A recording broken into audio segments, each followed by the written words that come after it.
citizens give to this project of building safe cities through community policing. Let me first compliment the Aspen Institute for taking this initiative and organizing a session on a subject that is very relevant today, namely community-based policing. As we know, India has been subjected to repeated terrorist strikes over the years, resulting in the loss of life, injuries and damage to property. The intensity and brazenness of these terror strikes has increased in the past year or two. Analysis of these strikes reveals that in quite a few cases, the loss of life could have been minimized had there been heightened public awareness and community-based policing being given greater emphasis. This initiative of the Aspen Institute is, in that sense, overdue, but nevertheless timely. After the terrorist strike in Mumbai on 26/11 that shook the nation, there has been greater awareness of the need for public police interaction. Citizens have been alerted to this need and begun exploring ways to contribute to making their lives and cities safer. A number of NGOs, like Citizens Take Charge, have sprung up in major cities and have put forward initiatives to step up security. While some have opted for a watchdog role over police in the government, others have got involved in neighborhood policing efforts or raising general awareness. In India, given our democratic structure and multi-ethnic, multi-religious and multicultural society, the task becomes more difficult. It calls for combined efforts along with an innovative approach. The old system of the beat constable, who knew each family and individual residing in his jurisdiction, as well as frequent visitors, has virtually collapsed due to the pressure of population and increased mobility. Systems being followed in Europe and elsewhere, whereby people who move into a locality register with the local police authorities, are either not being complied with or are not in place. There is also a large daily influx of migrants. This is particularly applicable to the larger metropolitan cities like Mumbai and Delhi, with populations of over 15 million and 13 million in their respective municipal city limits alone. The ratio of policemen to population is also low in India, at approximately 142 to 100,000 people, against that in the US, which is 315, or Germany, which is 300, or the UK at 200. There are only about 61,000 policemen to almost 1.5 crore people in Delhi and 42,000 in Mumbai. The task before them, therefore, is considerable. These figures get further reduced if we account for those deployed on VIP and security duties.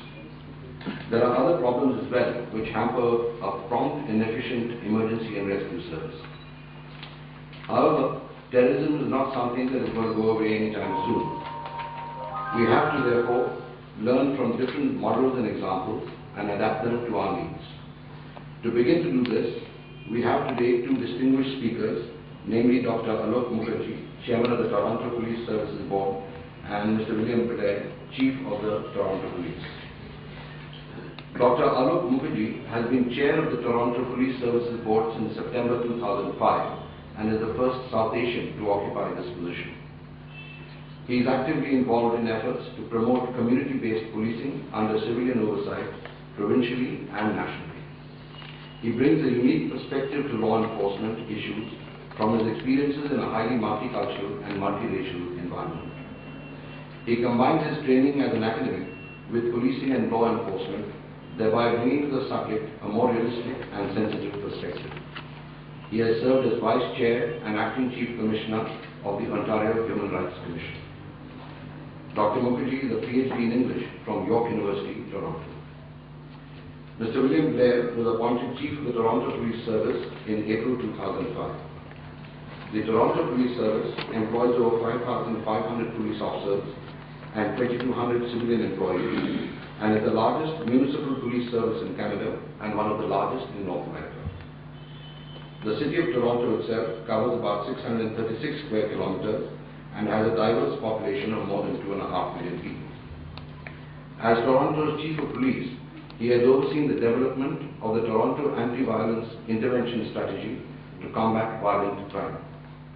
Rapid response teams are deployed to at-risk neighborhoods to enhance enforcement and support local policing initiatives.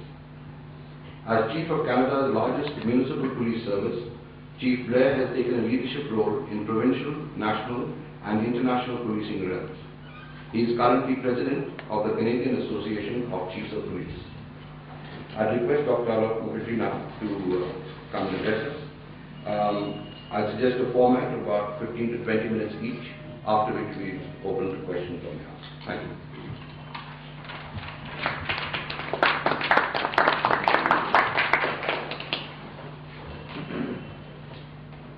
Thank you, Mr. Randy. I mentioned to him that usually what I do is to give 5 or 7 minutes of my time to Chief Blair because he has much more to say often than I do. But first, and I'll explain to you the reason why. First of all, I would like to thank the CII and the Aspen Institute for this opportunity to engage in a dialogue on building a safe city through community-based policing. It is an opportunity in that it enables us to share information, exchange views, and establish relations in an area of great common interest, but one in which not much work has been done on a bilateral basis, namely policing and public safety. It is Chief Blair's and my ardent hope that this first visit will be the basis for an ongoing engagement in the same way that a shared interest is being pursued in the areas of trade, commerce, education, and culture. A safe city is, of course, an essential condition for enhancing or achieving a prosperous and socially just community.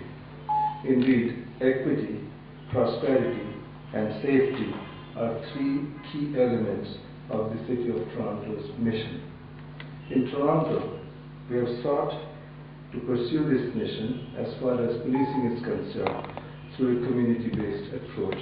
So it's not a frill, it's not an add-on, it is at the center of how policing is administered in the City of Toronto.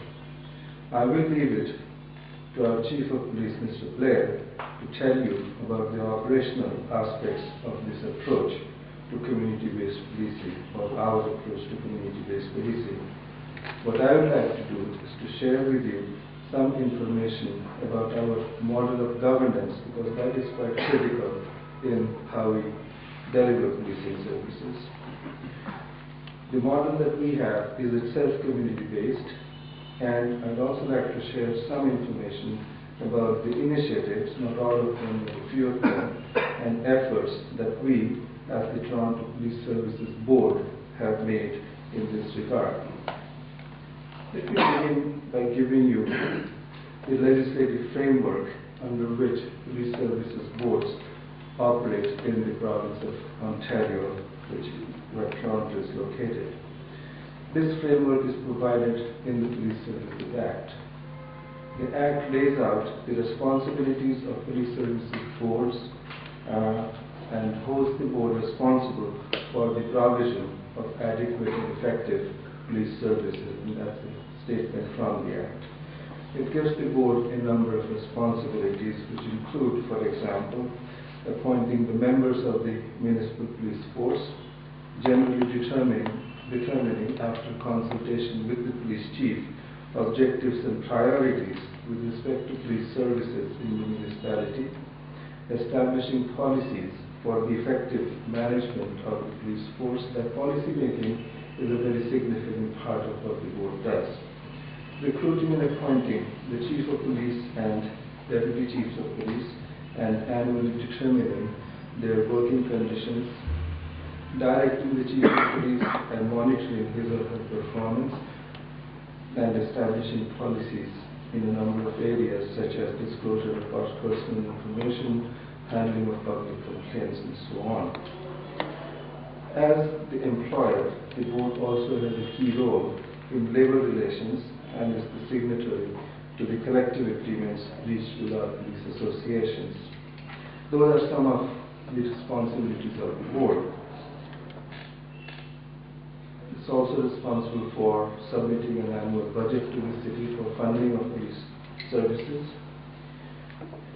Within this legislative framework, as you can see, the board is given a major role in terms of setting priorities and objectives, establishing policy and providing governance. The board assumes these responsibilities as a civilian oversight body. That is, it governs the police service on behalf of all members of the public. The board represents the city, the community, and the public, and through it, the public oversees the police. In general terms, the role of the board is to oversee the provision of police services, including law enforcement and crime prevention. The chief is responsible for daily policing and all operational matters. The Act also determines the membership of the police services boards. For example, in the city of Toronto, with a large population, one of the largest in the country, the board consists of 7 members. Of the 7 members, 1 is the mayor of the city, or if the mayor declines, another councillor appointed by city council, 2 city councillors, and 4 citizen members, like me, 1 of whom is appointed by the city council and 3 by the province. So it's a board of 7 members, 4 non-politicians and 3 politicians. We have the majority.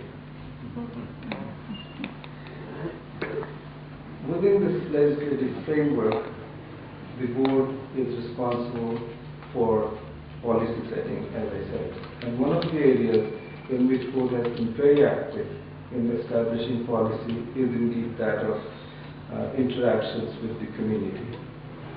For example, let me give you some examples. The board has a policy as an expression of its commitment to forging and sustaining partnership with members of all the communities that make Toronto their home, a policy on consultation.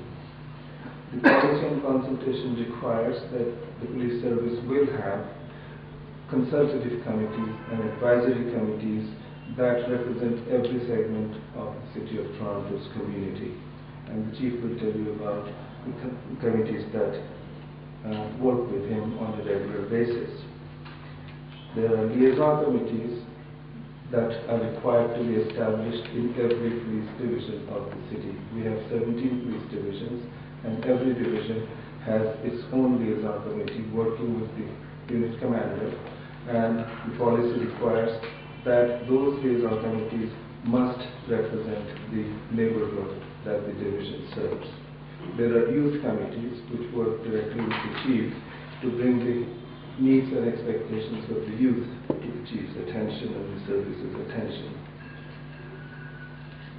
Besides the consultative committees and the liaison committees, there are a number of other policies. For example, the board has a policy on culturally significant days, and that was the beginning of recognition that we live in an extremely diverse community of people of many faiths. And if Canada is not to be, and Toronto is not to be, serving this heterogeneous community from a single lens, then it needs to recognize that diversity and reflect it in operations. So there's a policy that says that there are certain days of the year when, to the extent possible, we do not undertake public engagements, meetings, etc., so that nobody is prevented from taking part in those events. There is a policy that we established called Don't Ask. It was quite a controversial policy, but it did reflect our commitment to be an inclusive police service. Don't Ask meant that there was no need, except in certain circumstances, for a member of the police service to know who they are interacting with. There are in Toronto over 50,000 people who do not have a documented status. They may be waiting for their refugee claim to be processed. They may be there unlawfully.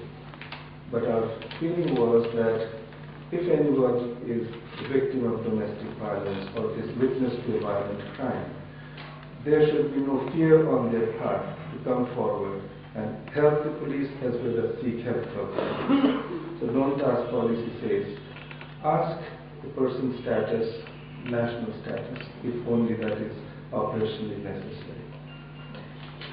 In addition to policies like that, I would also mention another policy which reflects the recognition that there is a significant First Nations Aboriginal community in Toronto, which is one of the most marginalized communities of our city, which has certain very particular unique needs in terms of poverty, in terms of alcoholism, in terms of family violence, and so on.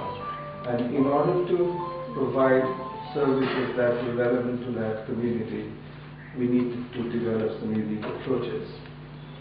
So, in effect, one shoe does not fit everybody.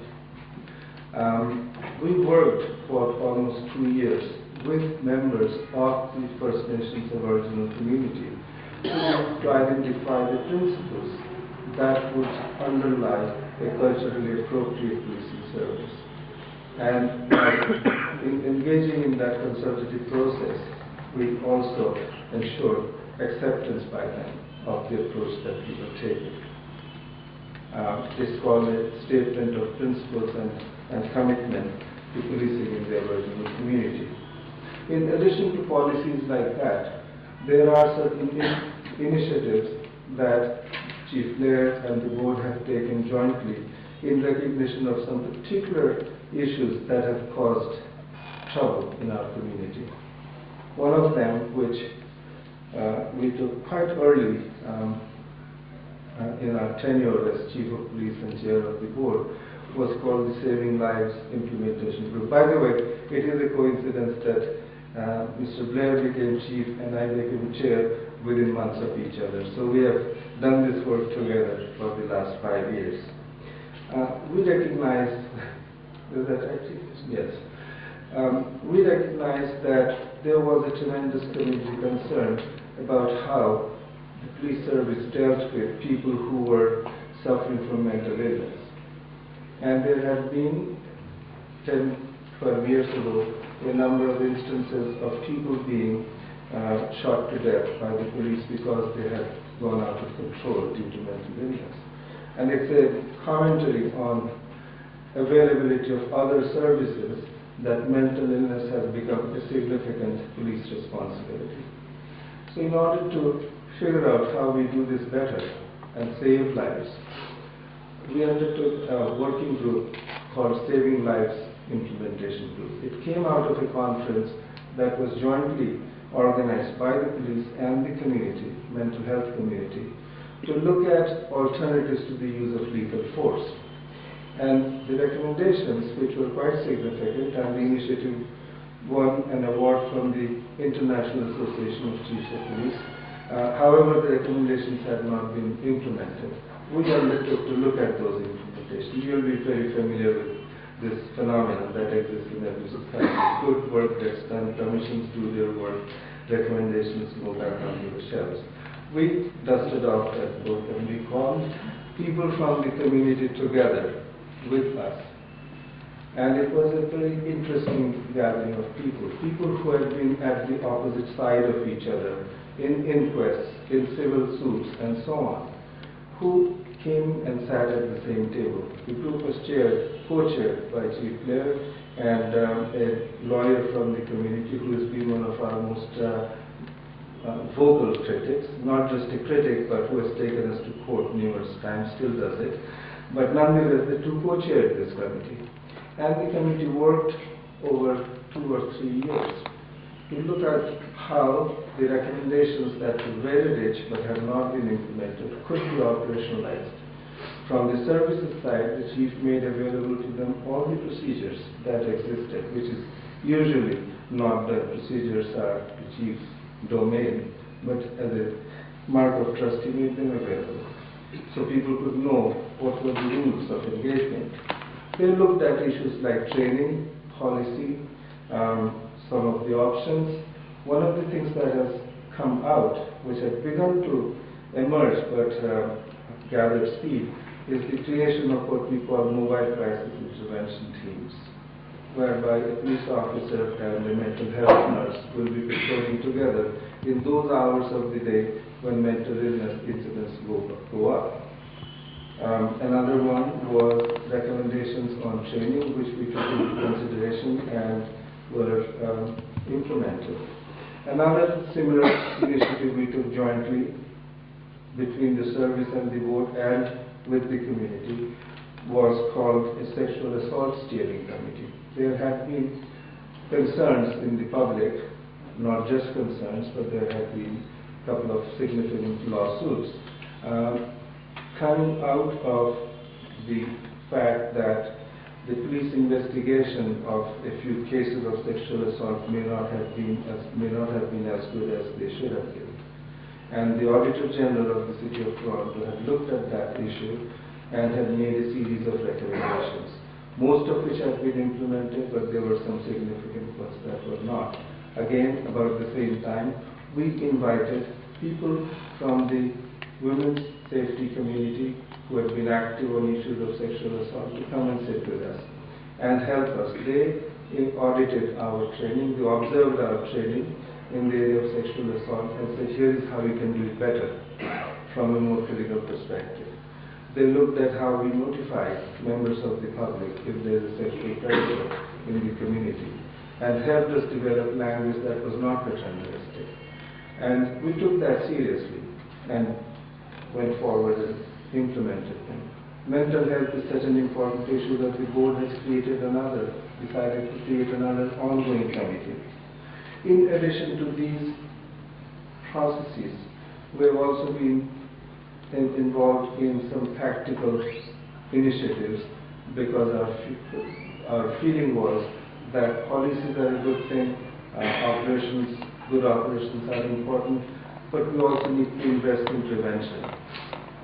One of the areas of great concern when you're talking about safety in the community, great concern in our community is the fact that there are young people who are engaged in gun violence. They are acquiring illegal guns and using them to shoot at, injure, and even kill each other. One initiative that both Chief and I are proud of is called Youth in Policing Initiative. And what it is creating employment opportunities for young people in the policing service, where they get training, not just a job, not just a symbolic job, but a real job, decently paid, but they all come from at-risk communities. So they go away at the end of their employment with certain skills that they did not have before. The board also invests money in projects in the community. For example, on parenting skills. A lot of people who have not had the opportunity to develop their skills, let us say, in conflict resolution, in dealing with the adolescent kids, and so on. Community organizations came forward and said, give us some money so that we can do some work with them. We funded those kinds of efforts, funded efforts directly with young people and continue to do so. So it's a combination of making good policy, working together with those who may be otherwise adversaries to develop common solutions and investment of resources. While we do this work with the community, we also recognize that internally we need to have the human resources to be able to deliver on good practices, human resources to do the kind of neighborhood policing that you referred to, human resources who can generate or gather the kind of intelligence that we need for good community-based policing. So one of the efforts that I'm very proud of as board chair and full credit to our service is our initiatives around recruitment. In the last 5 years, there has been a very significant deliberate effort to reach out into the communities that saw the police not necessarily as a friend and seek out and recruit young people from those communities to come and work for us as police officers. And it has been a tremendous success. and the variety of languages that are spoken within the police service, in fact, give value to the language skills that everybody brings. The diversity of faith groups that are represented has been significant, and that turnaround has happened again in the last 4 to 5 years, where in each of our recruitment class, more than 50% of the new recruits have come from communities that were not represented, from women and men who are now joining the police service. People with high education and all sorts of job employment experiences who would not have seen policing as a profession are joining the police service. So those are a combination of efforts that the board, using its overall responsibility as the oversight body, has taken in partnership with the chief and the police service to create a model of community-based policing that truly represents the needs and aspirations of a very diverse community, which is Toronto, and which has mechanisms for ongoing feedback.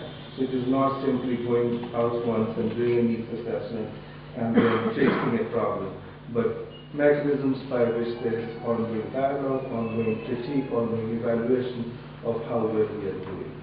And I should tell you that the board meetings happen in public. We meet once a month and we meet in public. And our meetings are of tremendous interest. They are well attended. Members of the public have the ability to address the board. We maintain a big mailing list and we inform the public about our monthly agenda.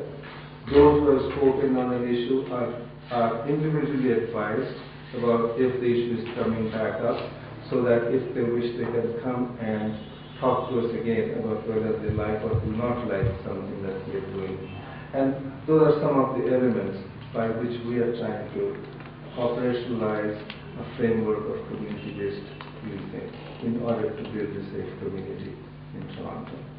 I'd be happy to answer questions on any of these that you have, but I think Chief Blair has much to tell you.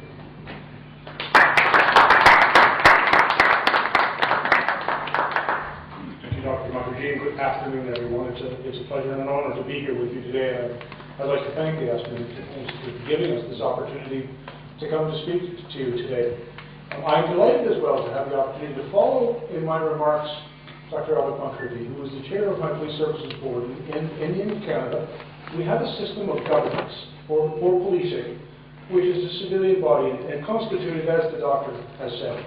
But it is my experience in policing, and by the way, I have been a police officer for 33 years. And a police officer in Canada has one single point of entry.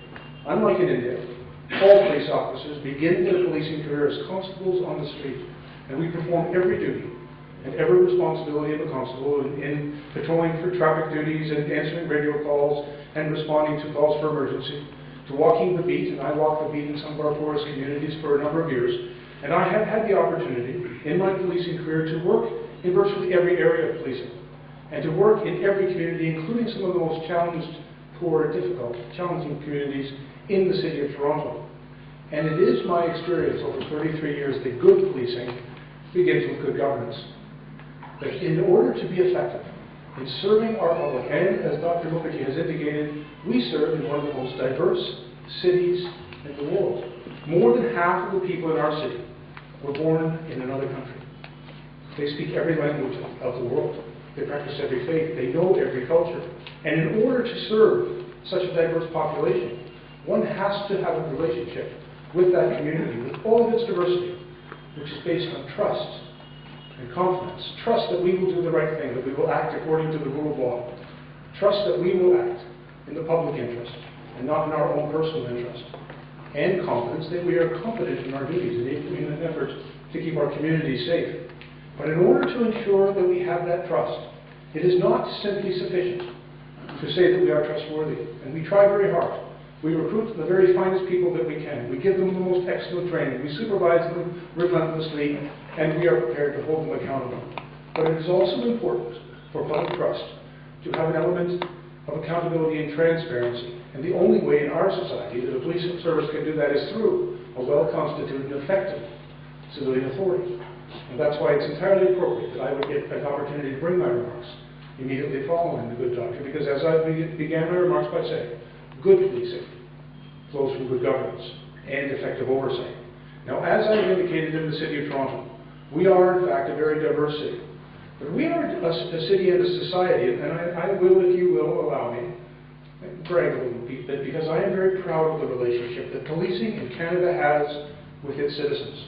We are a very young country, but the history of our country is that we settled our country not by conquering it with armies. We settled it by policing it. We sent police into the wilderness. We sent police into new areas to be settled. And it was the police, working with all of the people that came across the new land, who settled that land and brought law and order to it, and created a relationship which was based on mutual trust and mutual respect in our society. And I'm very proud to be able to tell you that in Canada, one of our most enduring national symbols is a police officer on a horse. And perhaps that is unique in the world. And it is the history of that relationship that creates a foundation upon which we strive so very hard each and every day to build a relationship of trust with the people that we are sworn to serve and protect. And the relationship is also based upon certain principles. And perhaps the most important principle is that the police are the public, and the public are the police. And that the police are only those individuals in society who are given full-time attendance to the issues of law and order and enforcement of the law, criminal investigation, preventing crime and dealing with criminals. But every citizen has a responsibility for public safety. And it is only by working together in collaboration and partnership, in a trusting, respectful relationship, that we are able to keep our communities safe. And perhaps I could also explain to you how we perceive the role of police in our society. And I think in enforcing the law, in preventing crime, in conducting criminal investigations and bringing matters of criminal prosecution before the courts. These are well understood in every society as a foundational responsibility of the police. And this is a very important part of the work that we do. But it is not the only responsibility of the police. And in our society, we believe that the police not only have a responsibility for safe communities, for crime-free communities, but also a responsibility for social justice. A responsibility to ensure that our societies are places where people can come from all over the world, speak every language, know every culture, practice every faith, and live together in peace and in harmony, with dignity and with respect. And the role of the police in ensuring such a socially just society is acknowledged by us to be an important responsibility, because the manner in which the police conduct their business can have a direct impact on social justice within our communities. And we have tried very hard to ensure that every young person, regardless of their social circumstance, regardless of the economic or cultural backgrounds that they may have, can realize their full potential as citizens.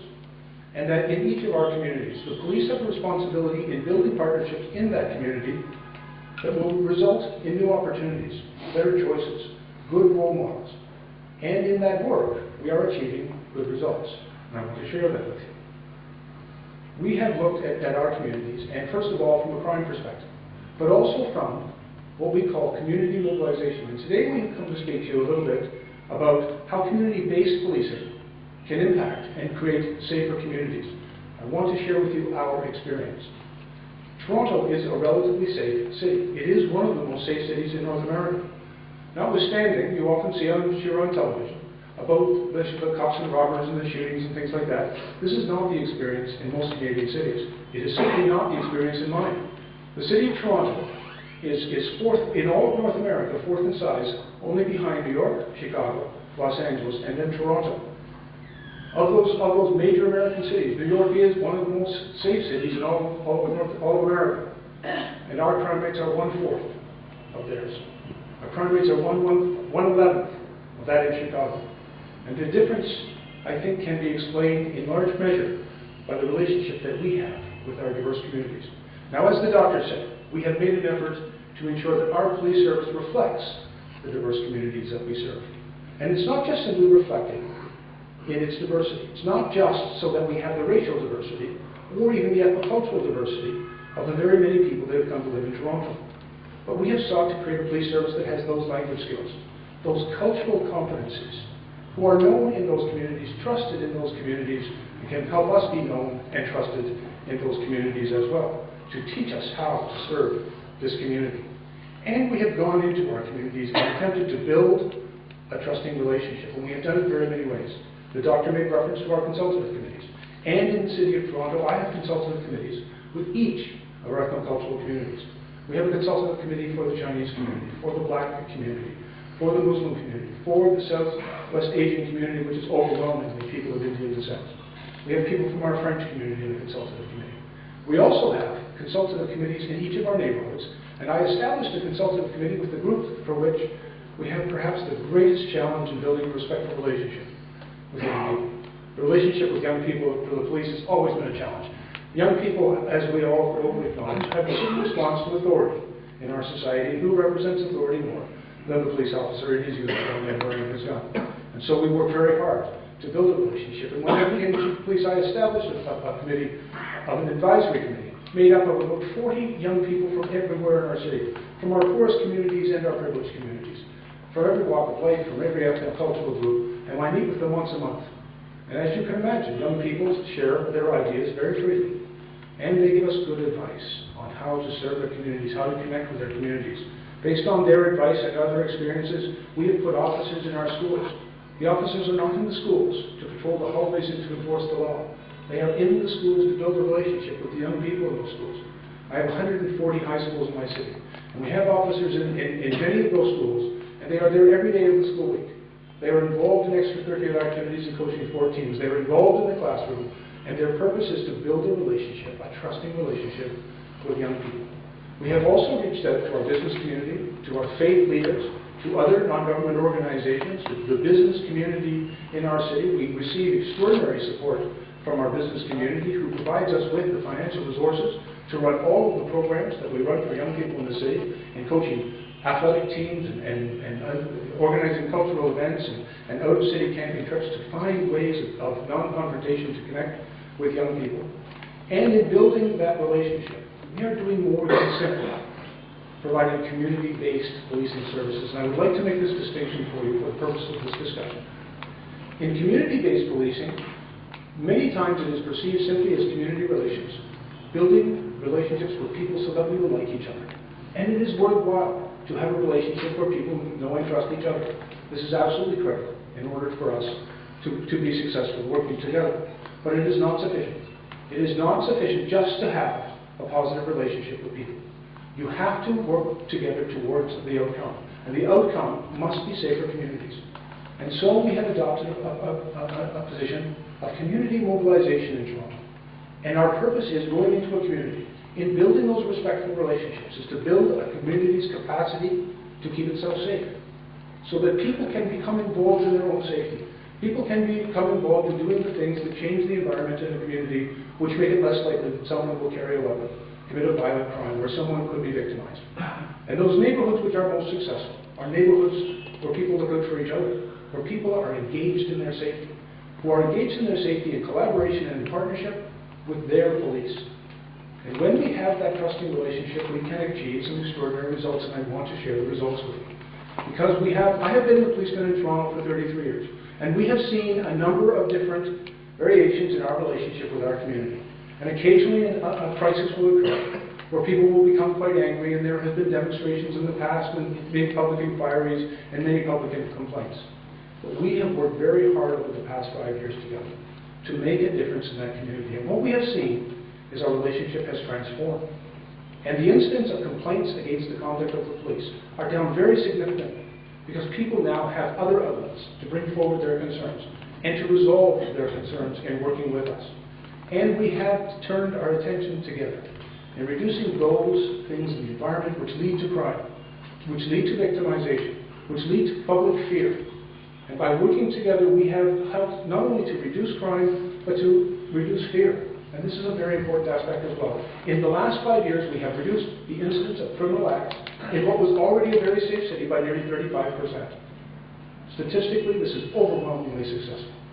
But just as importantly, we have encouraged people to come and use their public spaces, to return to their parks, to bring their children out into play areas, to engage with their neighbors and to engage with the police and to work together. And by creating an environment where people were less fearful, where people came out into their neighborhoods and worked with each other, and knew each other, and supported each other. And by ensuring that police officers were in close proximity to the public. We took them from their cars. We had them back on the beat. It is somewhat moving back to our history, to reconnect in neighborhoods, so that every neighborhood has its own police officer. And our vision is that in every neighborhood they would know their police officer, and their police officer would know them, and that there would be a respectful, trusting relationship between them. And in every place where we have been able to achieve this, we have seen dramatic declines in criminal activity. We have seen a significant improvement in the level of fear in communities, people feeling more emboldened to come out and enjoy the quality of life in their neighborhoods.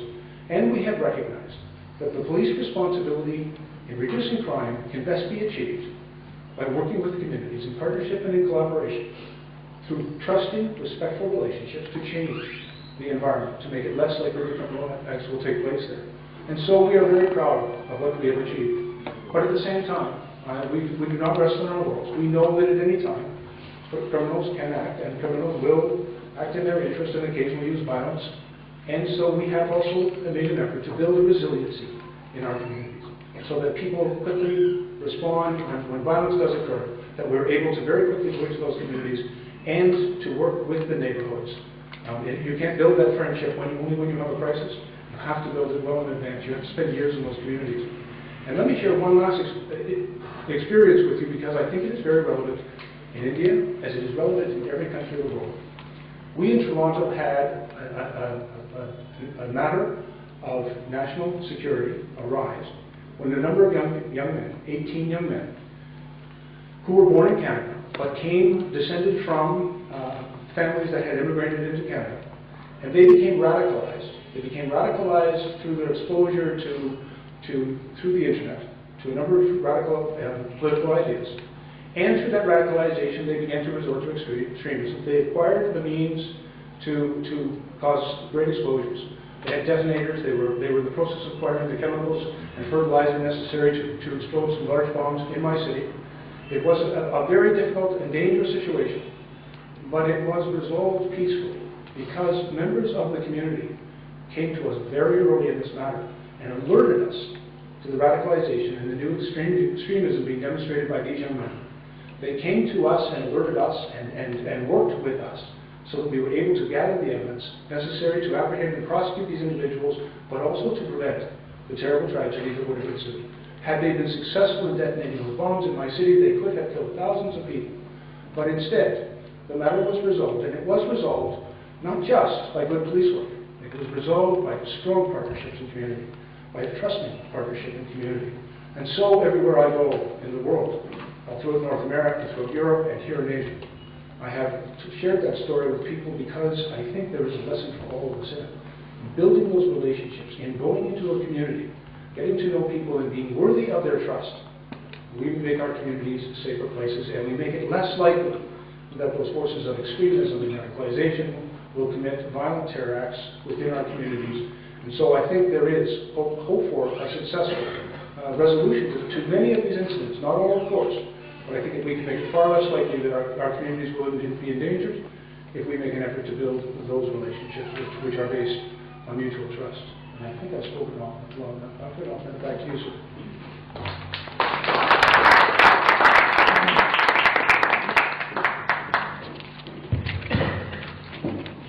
I think those were very lucid and informed presentations. A couple of points that at least made an impression on me were, firstly, the transparency that comes about with civilian oversight, say, or a citizen oversight over the police force. The second was the high degree of sensitivity of the police force to the needs of the public. And third was the very proactive steps that the police has taken to interact with all sections of the people and make them view the police as a force to go to in times of need rather than stay away from. Anyway, I'm sure that we have a lot of questions here, and please identify yourself, ask the question. We have about 20 odd minutes before the Proceed, Kuti. Hello, my name is Sanjay Patil. I am with the Commonwealth Human Rights Initiative here in Delhi. I incidentally am from Toronto actually, so I know a little bit about the points raised by Dr. Mukherjee and Chief Blair. Instead of focusing more on Toronto, I want to bring it back to India just in my question. CHRI, the organization I work for, looks at police reforms across the Commonwealth, and my portfolio includes looking at the issue in South Asia.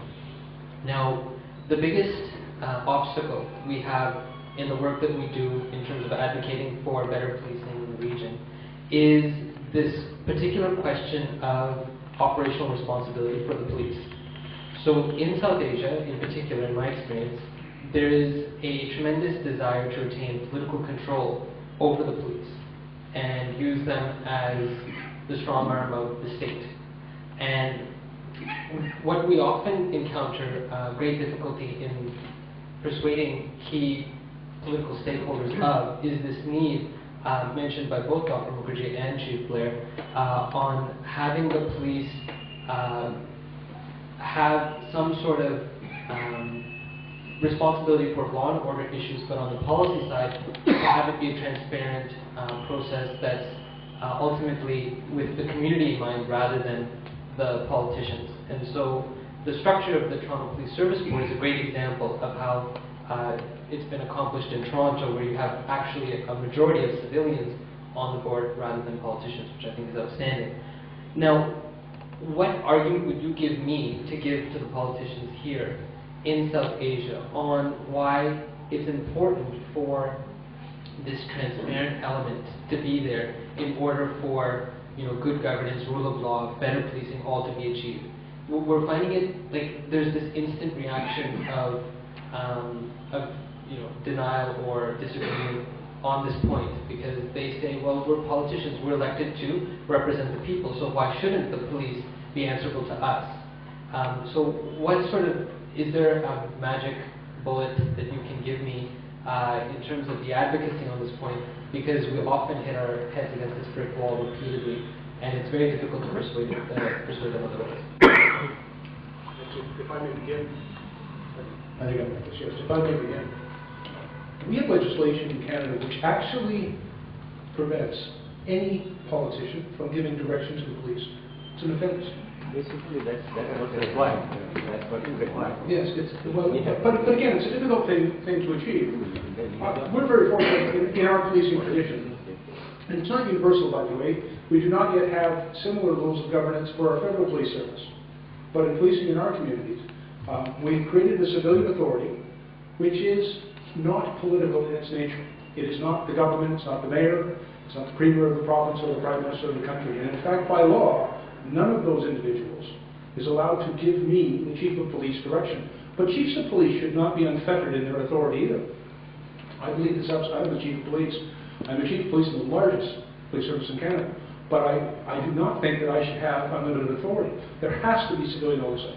Because I cannot say, and chiefs previously in my country have said, I answer only to the people.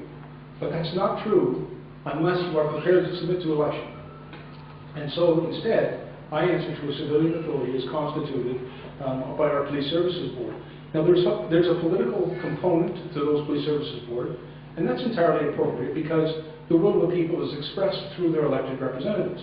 But there is also a greater balance in the structure, that the majority are appointed to their positions to take away that partisan, the perspective of partisanship. There is perhaps nothing that can undermine public confidence in the work that their police service does than the perception. I think the thing that perhaps undermines it the most is that we are biased in our decision making. But if that bias, regardless of its origin, whether it's bias, racial bias or bias against class, or political bias, if we are biased in our decision making, if we're unfair, if we are not going to be just in our actions, guided by the rule of law and solely by the public interest, then there is no way you can be trusted. And so from a police perspective, I can tell you that the type of accountability we've spoken of, which is not accountable to any political party or political government body, but it is accountable to the community through the civilian authority. I think it's a tremendously important component of our success in building that respectful relationship. And I'm very sincere when I said good policing begins with good governance. And the accountability that we've also spoken of in that very transparent oversight that exists, I report publicly to the civilian authority. When I say publicly, the media's in the room, the cameras are rolling. Every report that I submit to the board is a public document. It's published on the internet, it's available to the public. And so it brings a great transparency to the decisions that I make as the police chief. And as a result, it creates a great trust among the public that there's nothing being hidden. And there's nothing being done which is partisan in any way in its nature. Yeah, I mean, part of your question was, what do you say to the decision makers here? And as Chief Blair was talking, I was reminded of an interaction that happened a few years ago, a couple of years ago, when a former Home Minister from one of the larger Indian provinces came to Toronto, and I was introduced to him, and he wanted to know if I was a member of the legislature. I said, no, I wasn't, just an ordinary citizen. He said, then how could you be the chair of the board? Who answers in the legislature when questions about police misconduct come, or like police shooting or whatever? And my answer was that there are rare occasions when questions about policing arise, or the conduct of a particular police service arise in the legislature because of the system of accountability and checks and balances that have been built up. And we see the price that governments pay when there is a conflagration, when there is a police interaction that goes wrong or that exceeds. Governments have paid the price for it. So by having an independent, neutral oversight body that is not an extension of the government, there is a safety created for even the political leadership. We have, besides the board, there is a civilian commission that even oversees the conduct of the board. If we conducted misconduct, if we tried to interfere with non-partisan policing, the civilian commission of which I have been member before, it's a provincial commission, can order me to step down. There is an independent police review director, a member of the public, who is not satisfied with a particular interaction, can choose not to come to the police service to file a complaint, can go to this arm's length body, so and they can decide how to deal with it. And this scheme of an arm's length effective governance model works to everybody's interest, including that of the politicians. It does not mean that they have no role to play. It is the provincial ministry of the Solicitor General who is responsible for the Police Services Act. The ministry is responsible for developing the adequacy standards that a police service must keep in mind or reflect in its practices. There are adequacy standards for the boards. Ministry periodically carries out inspections. So there is a high-level role that the government has to make sure that indeed the policing service that is being provided is adequate and effective. But it cannot be subject to the priorities of the government of the day. That's it. I would add one other point. Our legislation also precludes police officers, including the chief of police, to be involved in any political activity whatsoever. And even to the point of publicly supporting a candidate for elected office. We're not allowed to do that. And it is a legislative separation between the police and the political and the government, which is deemed in our study to be appropriate. And I also don't want to leave you with the impression that we have solved all these problems. Because even like for our federal police service, the Royal Canadian Mounted Police, they are undergoing a very challenging examination of of governance models for the federal police service. And I would also tell you, Dr. Mukherjee and I are colleagues. We work very closely together, and we are friends. But there is a created tension, a tension that always exists between the role of the government and the role of the government. And I think there's an important aspect of making sure that one works with the tension that exists to make sure that it's created, to make sure that we can do something positive with it. And because we have seen examples in our past where that tension became dysfunctional. And so it's not simply that a legislative model has solved all of our problems. We have to work hard at it. And I think there has to be goodwill and hard work on both sides of governance and in policing in order to be effective.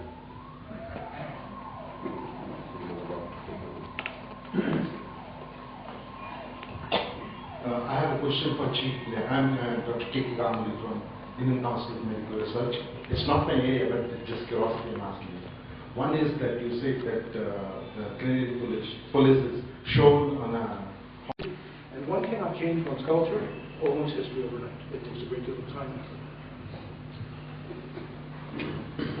I'm Alok. I'm an advocate of the Supreme Court of India. And I'm an advisor with other consultancy services. I also work closely with the Lieutenant Governor of Delhi, who, under the Constitution, looks after law and order and policing, and the Police Commissioner of the city of my birth, Calcutta. Now, there are three significant things that Chief Blair talked about. The first he said, which is something which I greatly appreciated, when you said the police is the public and the public is the police. It's a new idea, which is good, which is something which we'll adopt. The second thing you said, that you greatly involve the young people, the focus on youth. In other words, you carry the future generations to come in the system that you have. And the third thing which you said, which is a very significant thing, is that you are not only reducing crime, but you are also reducing fear. When war clouds were gathering all over the world before the Second World War, that was one of the things FDR talked about. Roosevelt, amongst the four great fundamental freedoms, talked about the freedom from fear.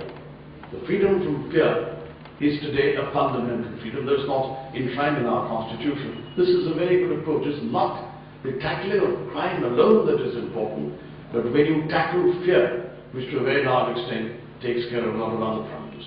Now the question that I'm coming to, these are areas which I felt, of course, one of the good things that Mr. Mukherjee talked about was the participation of faith groups. Last year I had the privilege of addressing the House of Lords in London, and one of the remarkable things I saw, that there was a large contingent of people from the Metropolitan Police who came to hear me and the other speakers in the House of Lords, and I found that there were representatives from all the faith groups.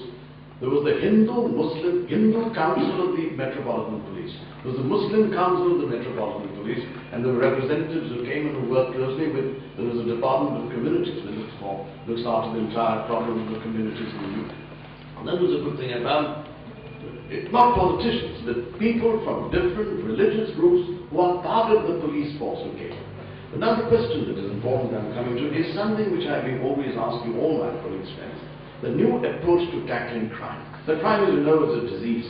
It has to be tackled as a disease. And one of the areas that we look at is today the focus on reformation and not retribution, where you subject the criminal to corrective and good influences to help him and enable him to become a good citizen. In other words, correct the defective will of the citizen. In other words, not punish him for being a criminal, but help him to reform himself. This, of course, is a major task.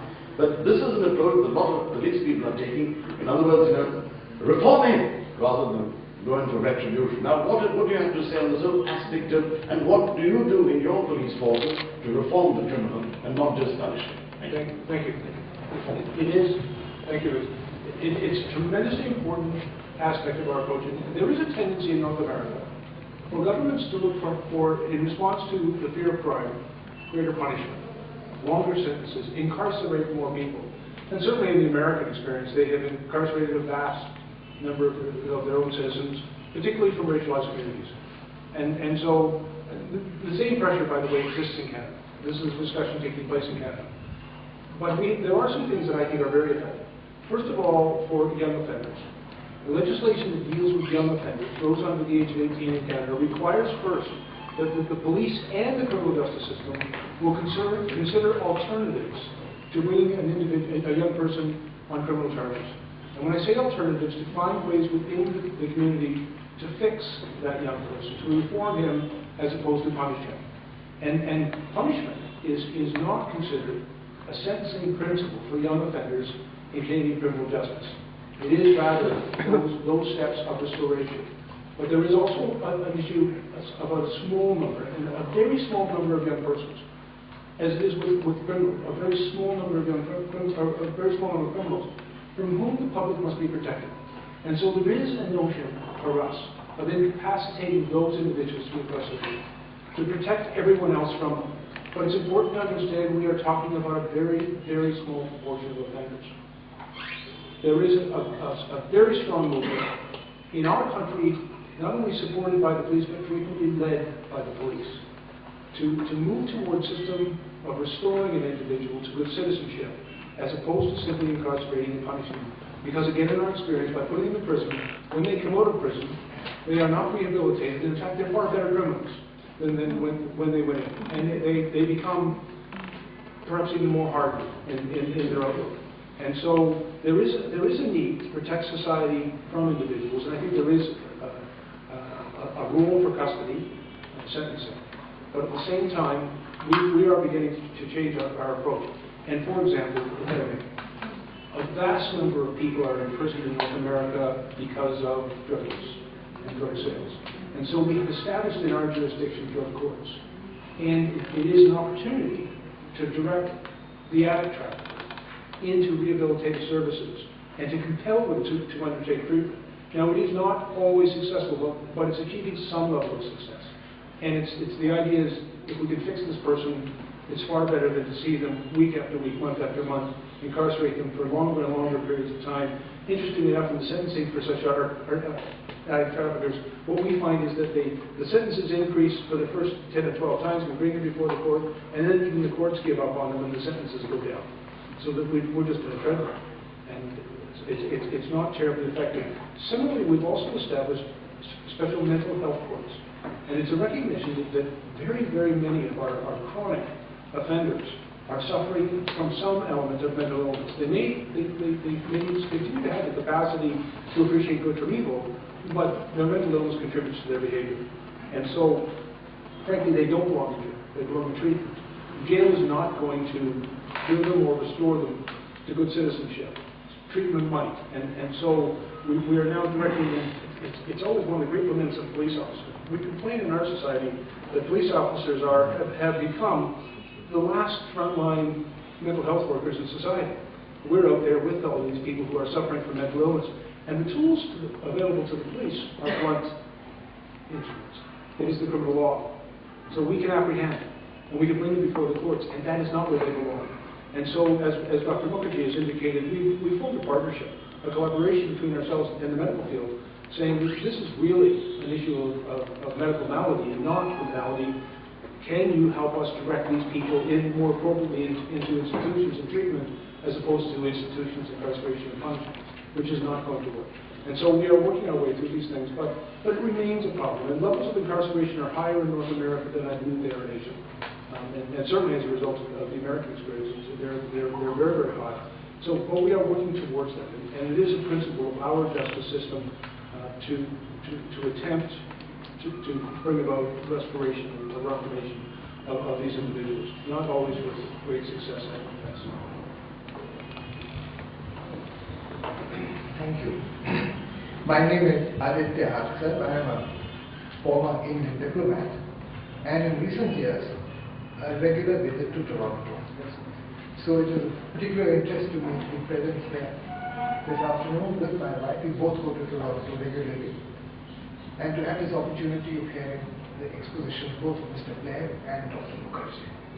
I'd like to thank you very much for what you have said. It's very informative, and I would say, not only for myself, but speaking for a wider public here, it's an eye-opener for us. It's an eye-opener for us to know how policing can be carried out successfully with community support in a big city with all its multiplicities like Toronto. I think it provides for us many examples. My question to you is that this very valuable information which you have given us and this exchange that you are having with us, have our authorities asked you to undertake such exercises with your counterparts? I know that between Canada and India, and in fact between the city of Toronto and the city of New Delhi, there are many cooperation, there are many exchanges, many new delegations. But now that we have people like you here, I would like to know whether you've been asked to come and speak to our police academy and to our other institutions where our police is trained, and with people who are responsible for them. And have you had any interaction with them? And have you also learned anything about the peculiar problems that they face, which we all know? Every country has them, but we have very significant problems. That's what I'd like to ask. Thank you very much. I think it's a good question, and I think Chief Blair hinted at an answer earlier on. Our interest in accepting the invitation to come on stage was not to come and say, here we have a good thing going that you should be doing also, but to establish some relationships so that on an ongoing basis there are people that know us, people that we know, and policing in India is quite a complex challenge, and there may be things that we can learn from some of the initiatives that have been taken or some of the challenges that have been faced. And there are maybe some things that we can contribute through dialogue and discussion and sharing. So we certainly look forward to the possibility that this visit will lead to relationships that will be continuing. But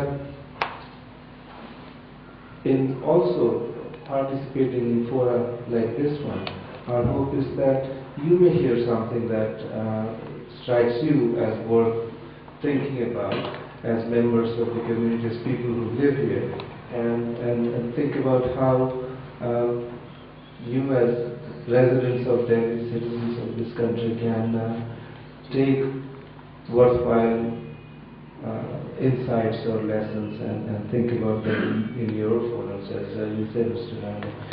This is part of an initiative that you have undertaken as the Aspen Institute, and I hope that you have made some contribution to the ongoing thinking that has happened.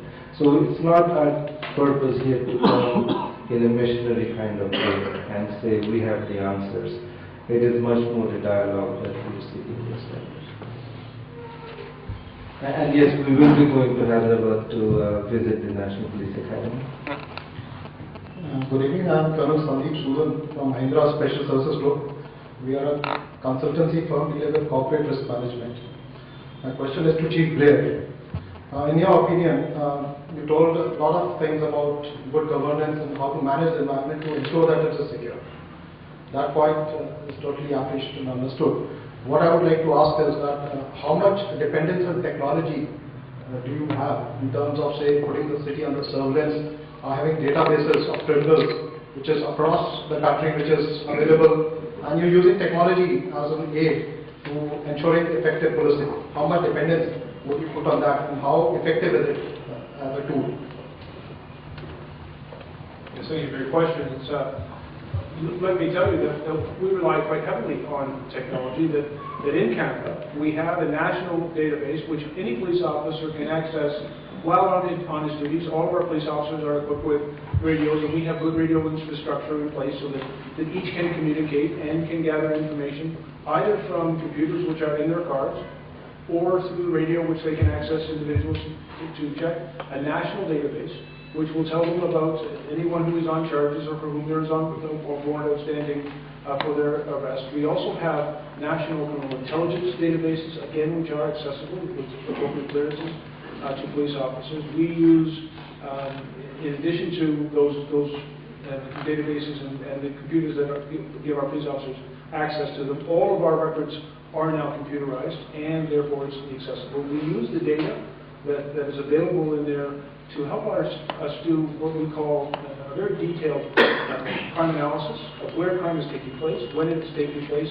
who is being victimized, who are responsible for any of these crimes, and the use of that technology is invaluable to us. And as we improve in its application, we are becoming more effective. We use our forensic identification systems are evolving and getting better for DNA analysis and ballistics analysis, fingerprint analysis. We have a national fingerprint database, which is invaluable to us. We are also using more and more in Western society closed-circuit television, CCTV, for public surveillance. Now in Canada, this was rather interesting. In some jurisdictions, and you may be familiar, for example, with the United Kingdom, there are many cameras there. There are an incredible number in London. I don't think you can walk down the street without getting your picture taken 50 times. And in Canada, there was a greater sensitivity to public surveillance by the state. And so what we did before we installed any cameras, we went with our board and we started developing a policy framework for the use of CCTV in public spaces. We held a number of public consultations, 14 altogether, where we invited members of the public to come in and make deputations on their perspective around the use of CCTV by the state. There are, interestingly enough, in the private sector, thousands of cameras around Toronto, and you are very likely to get your picture taken by those cameras from the ATM machines or from various public institutions not belonging to the police. It was our intention to put up only 24 cameras, and it took us almost a year to develop the policy framework and gain the public acceptance of this. Now, quite frankly, I know I could have put those cameras up, and 90% of the population would have been quite content with it and had no problem. But we went through the effort of creating a regulatory policy framework for the use of these cameras, which is now in place for all of Canada, because we did the work, we shared it with everyone else, about how the cameras are to be used and what accountabilities will exist for their use and how long the data would be maintained and what it was used for and what it was not used for. And we were able to give, we have in our country a privacy commission, both provincial and federal, where we were able to get their approval and support for our use of this technology as well. It's just an interesting example of how we utilize some of these technologies. But we are fortunate. And it's one of the differences between ourselves and countries that do not quite yet have access to some of this technology. But it's rapidly developing everywhere, and it's getting less expensive everywhere. But it takes a great deal of time to build up, particularly these databases of information, which in our experience is invaluable to help us utilize our people well. It's one of the reasons we are effective with a relatively small number of people, is because they're very well informed. They are, it's what we call intelligence-led policing. Which, we talk about community-based policing, which is tremendously important, but intelligence-led policing so that our police officers have the information they need readily available to them to make good decisions, to do the right things at the right time, to be well informed of the people that they're dealing with. And so it has become quite a business. I'm Sayeda Imam from the National Commission for Minorities. Your situation sounds almost utopian. It's terrific. But I want to know what process or steps or measures, whatever, you follow to monitor or prevent the corruption of the criminal, or corruption by the wrongdoer of the policeman. Yes. Interesting enough, I'm aware of this concern in many countries, and it's a concern of ours. I have within my service a professional standards branch. It is a number of officers, very experienced, they're part of our service, whose task it is to maintain the highest level of professional integrity among our officers. We will even randomly do integrity tests so that we make sure that they are not engaged in such behavior. But I have to tell you that the culture of my service, the history of my service, I have been a police officer for 33 years. I have worked in most of the organized crime areas of the city. I worked in narcotics for a very long time. And in all my years of working as a police officer in Toronto, I can tell you, quite honestly, I have never once been offered a bribe. And I know that sounds utopian, but it is not. That is also the experience of the overwhelming majority of my colleagues, because the reputation of our policing in our society is that if you were to offer them a bribe, you would be arrested immediately. and so it's never happened in my experience. Now, I'm not going to suggest that my people are perfect. As a matter of fact, this will come as no surprise to you, but we also recruit from the human race. And as a consequence, every police officer is subject to every human frailty that everyone else in society is as well. And so we supervise them quite relentlessly. And we are prepared to hold them to account and to hold ourselves accountable, again to a civilian authority, for their conduct. And for example, if any police officer in my employ is charged with a criminal offense, for impaired driving, or for domestic assault, or for anything, we will issue a press release and announce to the entire city that this police officer has been charged with this offense. And people say, well, why would you do this? Because it would undermine public confidence. And I say, in the long run, it will enhance public trust. But we are transparent in the way in which we conduct business. We hide nothing. And if any of our officers are seen to be engaged in corrupt practice, we will bring them before the courts and charge them. And we do it very publicly. And you know, I've had the occasion of having to arrest some of my own officers for corrupt practice. And it is, frankly, it's hurtful. But I remember recently we had a case where two police officers became involved in organized crime groups and were involved in criminal activity. And we arrested them. And I stood up before the people of the city and I said, I have to tell you that this has happened. We have done this investigation. We have arrested these criminals. And we have found these two police officers were involved with them. And so we have arrested them as well. And they asked me, how does that make you feel? And I said, on behalf of all of the decent men and women in policing in Toronto, who are trying to do their job with honor and integrity every day, they have been betrayed by the activities of these two people. And the headlines the next day was not about corruption, it was about betrayal. That these two had betrayed the decent men and women of policing in Canada. And I have to tell you, I was very proud that the people of our city perceived the activities of the two, not as typical behavior of their police, but as a betrayal of their police. And I think it takes a great deal of time to achieve this. I remember going into Eastern Europe a number of years ago, and they asked me, how do we build a relationship which is, how do we be as trusted as Canadian police are trusted in our country? And I said, well, first you must stop taking bribes. They said, but we don't pay our police officers enough. And so they have to do this. And frankly, I had no answer to that. You pay them well? Sorry? You pay them well? Yes, we do. Yes, police officers well paid. A police officer's wage puts them pretty firmly in the middle class. And so we pay them well. But we have very high standards for their employment as well. We expect that they will be post-secondary graduates. This is the standards being now being applied. Mostly being extensive job experience. What is their training? The training of the police force when they're inducted into the force. What is their training? Well, our recruit training, it begins with about 6 months of classroom and practical instruction, and then we put them for 18 months in a car and doing police work with a coach officer, where they're evaluated on a daily basis. No, I meant things like racial, the racist problem. Yes. Is there training or yes, some yes, sort indeed. As a matter of fact, we've added diversity training, which is a very broad term, which includes all aspects of human rights and racial sensitivity. We've included that training not just in our recruit training, but in all of our training. And so whenever we bring officers in fact for any type of training activity, for investigative training or management or supervisory training, there is an element of diversity training in every aspect of that training as well. It has become quite necessary in a very diverse society to ensure that element of training takes place, and it is a policy requirement. Just to add to that, I know that we all have this tendency to immediately ask for what human rights training is given.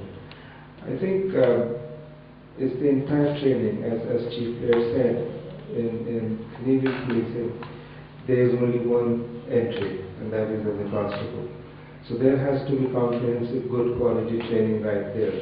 There has to be a very rigorous selection process right there. They are put through psychological testing, they are put through written testing, it's a long recruitment process. So you test out who you're taking. Then you put them through very intense, regular, good quality basic training. But you make sure that issues of human rights, diversity, etc. are cut right through that training and not dealt with simply through a standalone module. But if you see Delhi and cities of India far more diverse than cities of Canada, Toronto included. But a standalone training has some success. I mean, I've been a human rights trainer for a long time. But unless you build it, unless your education and training is characterized by embedded, entrenched attention to diversity of gender, race, religion, language, and everything, the results will not be effective. So it's the entire training that you have to think about. I'd also like to comment for us.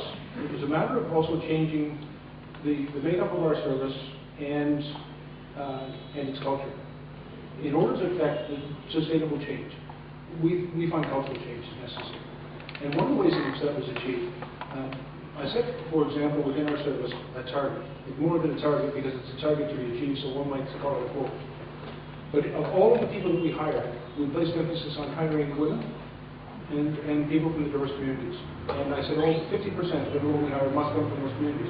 We placed emphasis on language skills and cultural competencies. And we have maintained that achievement. But that just brings them in the front door. We also ensure now that women and minorities are in every specialized area of policing, every specialized investigative field, every rank of the service.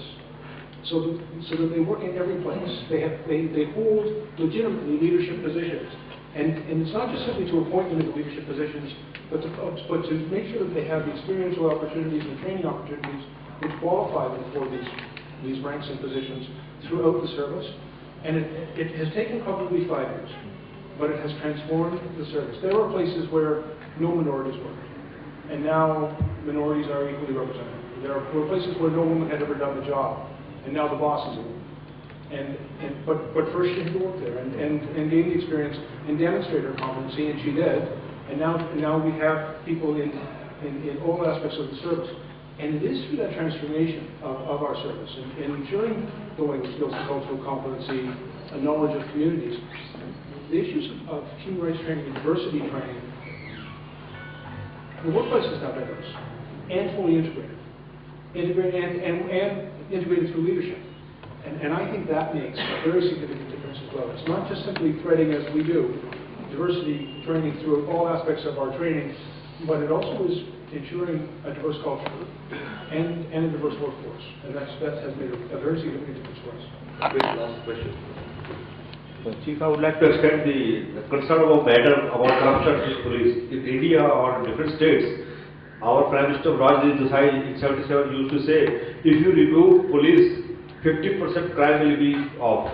And recently we find in India all types of police officers are indulging in anti-national and anti-social activities and they go scot-free. So this is a reflection of the people or something else?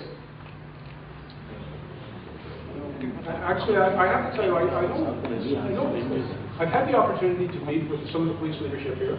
I must tell you, I have been impressed with they're very thoughtful and well-informed, well-educated, professional people, and I've been impressed. I'm very reluctant to comment on a subject of which I have so little direct knowledge, but I can tell you that I have been personally impressed with the professional approach of the leadership that I've been exposed to. I think we take last one before we... Thank you, Mr. Blair.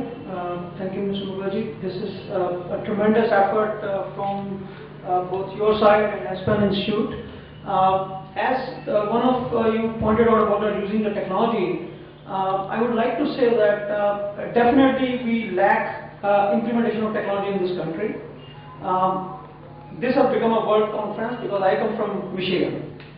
So what we have been doing is, we have launched a company called Hamari Suraksha. We did a pilot project in Mumbai to start registering senior citizens to begin with, along with their domestic servants and security guards and people who are interacting with them, including their health and Mr. Shivanandan, who is the police commissioner, has been really helpful to launch this site. And I would encourage all of you to look at that and then use it if you can. Thank you.